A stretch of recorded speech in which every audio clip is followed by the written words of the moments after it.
మొన్న ఈ మధ్యన మా అమ్మగారితో మాట్లాడుతున్నప్పుడు మా కళ్యాణ్ బాబు గురించి ఒక మాట వచ్చింది. యాక్చువల్గా ఇక్కడ నేను ఒక అన్నగా మాట్లాడకూడదు, కానీ నేను ఒక పార్టీ జనరల్ సెక్రటరీగా మాట్లాడాల్సి వచ్చినా కూడా ఒక అన్నగా ఈ ఒక్క విషయం నేను చొరవ తీసుకుని మాట్లాడాలి.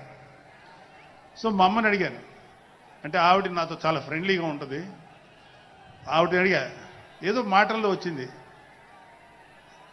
అమ్మ మమ్మల్ని అంటే ఏ తల్లి అయినా ఒక ఆడతల్లి ఒక స్త్రీమూర్తి బిడ్డను కనేటప్పుడు చాలా నొప్పులు పడుతుంది, అదొక పునర్జన్మ అంటారు.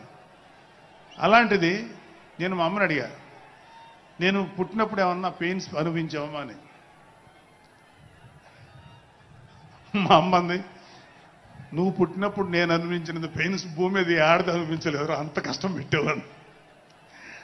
అది మా అమ్మ చెప్పింది నా గురించి. సరే కళ్యాణ్ బాబు ఎలాగా అన్న.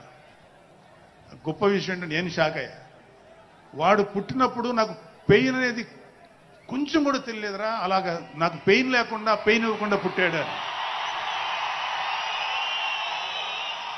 ఈ విషయం నేను కొంచెం షాక్ అయ్యా. అదేంటమ్మా కనీసం పెయిన్స్ ఉంటాయి కదా, ఏమోరా నాకు ఏమాత్రం పెయిన్ తెలియకుండా పుట్టాడని. సో నేనేమంటానంటే, పుట్టేటప్పుడు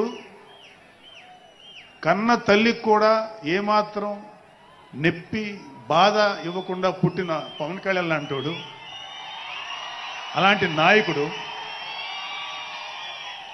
ఈ కూటమి భాగస్వామ్యంలో ఉప ముఖ్యమంత్రిగా ఉన్న నాయకుడు ప్రజలకి ఎందుకు బాధలు రానిస్తాడు? వాళ్ళకి ఏ బాధలు కష్టాలు రాకుండా గుండెల్లో పెట్టుకొని చూసుకుంటాడు. అది మనం కళ్ళారా ఈరోజు చూస్తున్నాం.